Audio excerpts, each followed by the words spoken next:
Welcome back, I'm Harrison, and today I'm going to be walking you through another one of my art process videos. If you don't know, these videos are where I am actually going to be working on art pieces, where you're not seeing me just show and tell, you're not seeing me draw in nature, but you're getting to watch me make some art. So today I am continuing from the last art process video where we made some pages out of some craft paper to act as a nice little conceptual backing for this concept I have to recycle some of my sketchbook pages and turn them into actual art pieces. And so I've scanned in these pages, I've got the data that I need from them, and now I've got the actual originals that I am making other originals from to kind of recycle as more intentional art pieces. And so here I am just taking each page, looking at what's interesting about it, elements that can be trimmed away, and I'm just going through and cutting up the little symbols of each little thing to have for me to organize more unique art pieces down the line.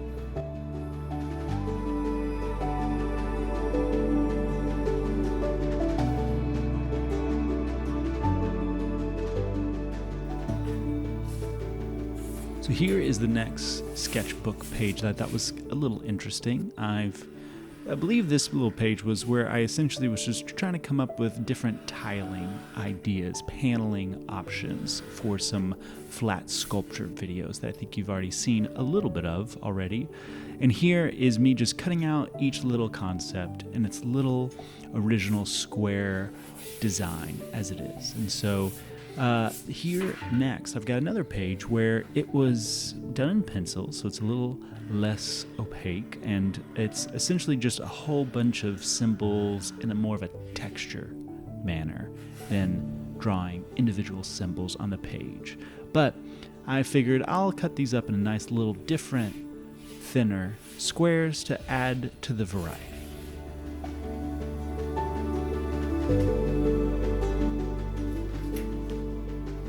This page for my sketchbook is where I essentially just went out and about and did a combination of architectural drafting from different churches or government buildings that I thought had interesting decorative ornate features, along with some fun game board piece concepts. Again, all in the lane of like column decorative kind of features to complement my art expression when I want to combine these decorative elements with my found nature pieces. So here I am really trying to be choosy and picky here about which pieces I wanted to cut out because they're so close together. I kind of had to make a choice of one or the other in some of these areas of the page.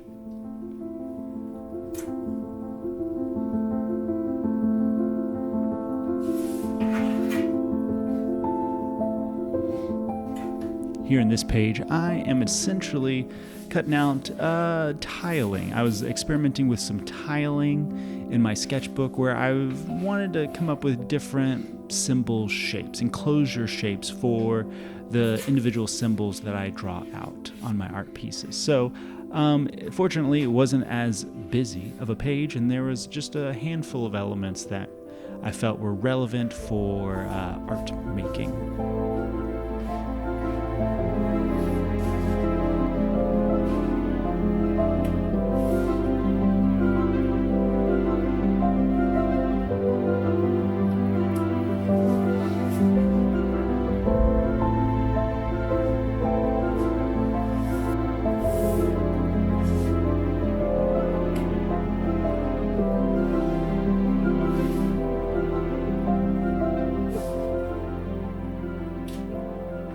So here on this little page of my sketchbook, it was more of the symbols that you've seen me kind of cut out, and the first page I started trimming up. But for this page, I wanted to cut out each symbol in its own, not in its own enclosure, but kind of in its own shape, where the cut is outlining the symbol itself. And I ended up really liking this, where I felt it complemented the more boxy squareness of the rest of the cutout sketchbook pieces. So in this page, it was very nice because everything was pretty close, but not so close that I couldn't really take advantage of a nice little outline cut.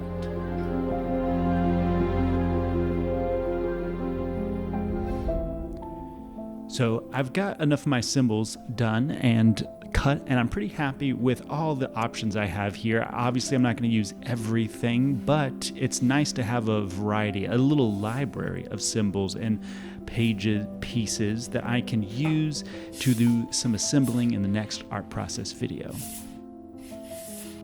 So here are the tools that I use in this video. Obviously my sketchbook pages, my X-Acto knife, a nice little clear ruler when I needed to see what I was cutting and what line cut I was using on the page, and that was essentially it. Thanks for watching this video, and I will see you in the next one.